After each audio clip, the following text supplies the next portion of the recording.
রোজা রাখবে, আল্লাহ তাআলা তার আমলনামায় একটি রোজা রাখার বিনিময়ে 1 বছর রোজা রাখার সওয়াব দান করবে। আর একটু চিৎকার দিয়ে বলেন না সুবহানাল্লাহ। তাহলে বলেন কিতাবের মধ্যে রোজা রাখা জায়েজ আছে না নাই? আর একটু আসতে বলেন জায়েজ আছে না নাই? এবার গেল রোজার কথা, আবার আসেন সদকার কথা। তিনি বলছেন ওয়ামান তাসাদ্দাকা ফিহি কাসাদাকাতিস সানা, যেই ব্যক্তি আশুরার দিনে সদকা করবে, আশুরার দিনে দান করবে, আশুরার দিনে মানুষকে দিবে, আশুরার দিনে মানুষের হাতে খাবার তুলিয়ে দিবে, ওই আল্লামা জালালউদ্দিন সুয়ুতী রাহমাতুল্লাহ আলাইহি তিনি এই হাদিসটি নকল করে বলছেন, যেই ব্যক্তি আশুরার একদিন দান করবে, সদকা করবে, আল্লাহ তাআলা তার আমলনামায় 1 বছর সদকা করার সওয়াব দান করে দিবেন। আর একটু আস্তে বলুন সুবহানাল্লাহ। তাহলে বলেন আশুরার দিনে সদকা করা জায়েজ নাকি না জায়েজ? আর একটু আস্তে বলেন জায়েজ নাকি না জায়েজ? সওয়াবের কাজ নাকি গুনার কাজ? এবার বলেন আশুরার দিনে আমরা সদকা করতে চাই কি চাই না? আর একটু বলেন চাই কি চাই না? কে কে সদকা করতে চায় হাত তোলেন, বলেন আল্লাহু আকবার। আর একটু মুহাব্বত করে আল্লাহু আকবার বলেন ইয়া রাসূলুল্লাহ। আল্লাহুম্মা সাল্লি আলা সাইয়্যিদিনা মাদিনা বিয়ানা মাওলানা মাদিনা বিয়ানা শাফিয়ানা মাওলানা। দুন্দুলে গোড়াকে দে বলে আমার কোনো দোষ নাই, দুন্দুলে গোড়াকে দে বলে আমার কোনো দোষ নাই।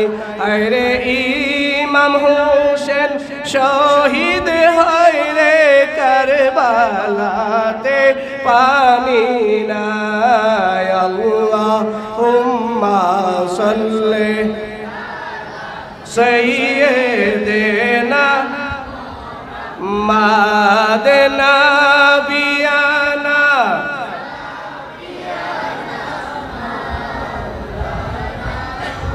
গভীর মনোযোগ ভাইরা আমার, এই তাহিরিয়া সুন্নিয়া কমপ্লেক্স আজকের মাহফিলের আয়োজন করেছে, আবার আগামীকাল শরবত বিতরণ মানুষকে খাওয়ানোর আয়োজন করেছে। অনেকে ফতোয়া দিবে এটা নাজায়েজ, এটা বেদাত, এটা কোথায় পেয়েছে? আজকে দলিল নিয়ে নেন, এই কিতাবটাও আল্লামা জালালউদ্দিন আমজাদি রহমাতুল্লাহ আলাইহি তিনি একটি কিতাব লিখেছেন, ওই কিতাবের নাম হচ্ছে খুতবাতুল মুহাররম। ওই কিতাবের 416 পৃষ্ঠায় তিনি উল্লেখ করেন মান ওয়াসআ আলা ইয়ালিহি ইয়াউমে আশুরা লাম ইয়াজাল ফি সাআতি সাইরাস সানা, যে ব্যক্তি আশুরার দিনে, আশুরাকে কেন্দ্র করে মুহররমের 10 তারিখ ইমাম হুসাইনকে ভালোবেসে, আহলে বাইতকে ভালোবেসে, আহলে বাইতকে মুহাব্বত করে, পরিবারের জন্য, প্রতিবেশীর জন্য সামান্য খানাপিনার আয়োজন করবে, সামান্য রিজিকের ব্যবস্থা করবে, সামান্য শরবতের ব্যবস্থা করবে, ওই হাদিয়ার মধ্যে শরীক হবে, মানুষকে খাওয়াবে, মানুষকে দান খয়রাত করবে, মানুষকে রিজিক তুলে দিবে।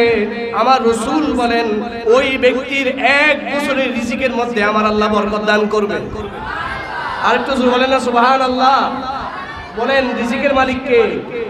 আর একটু আস্তে বলেন রিজিকের মালিক কে? তাহলে মানুষকে যদি খাওয়ায় সওয়াব হয় না গুনাহ হয়? আর একটু জোরে বলেন না সওয়াব হয় না গুনাহ হয়? সওয়াব হয়।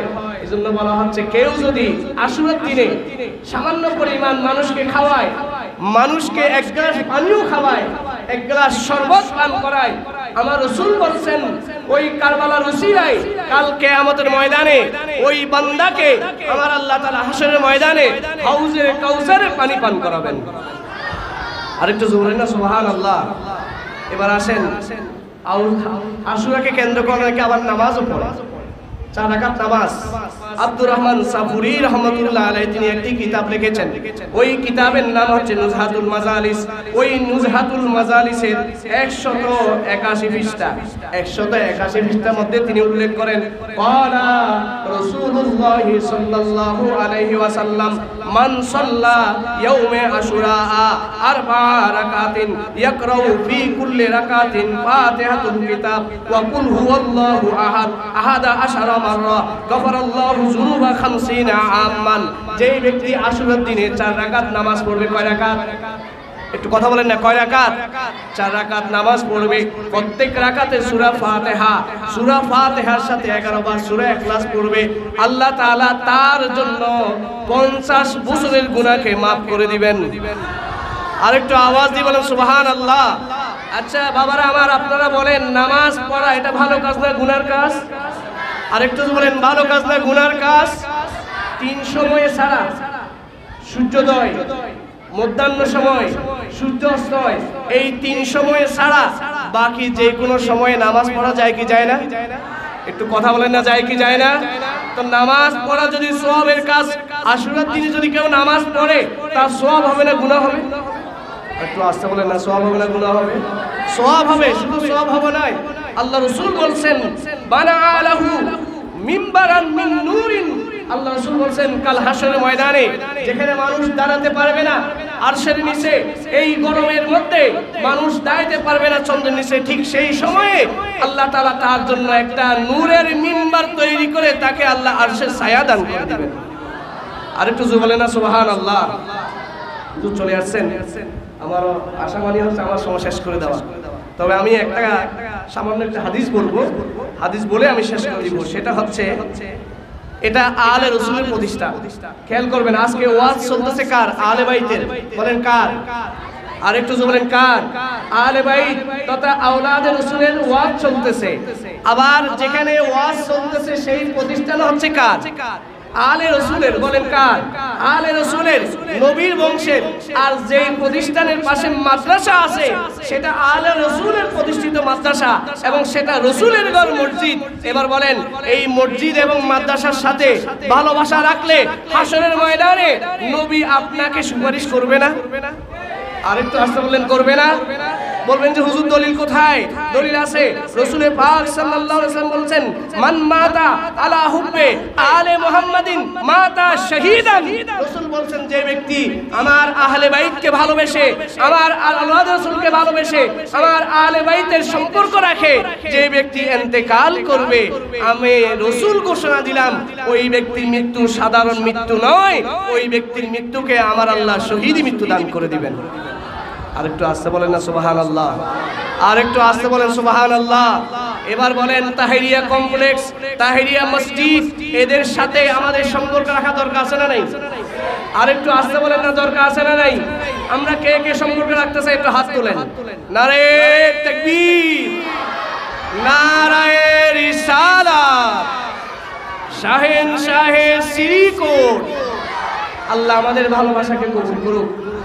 আরেকটু জোরে বলেন না আমিন।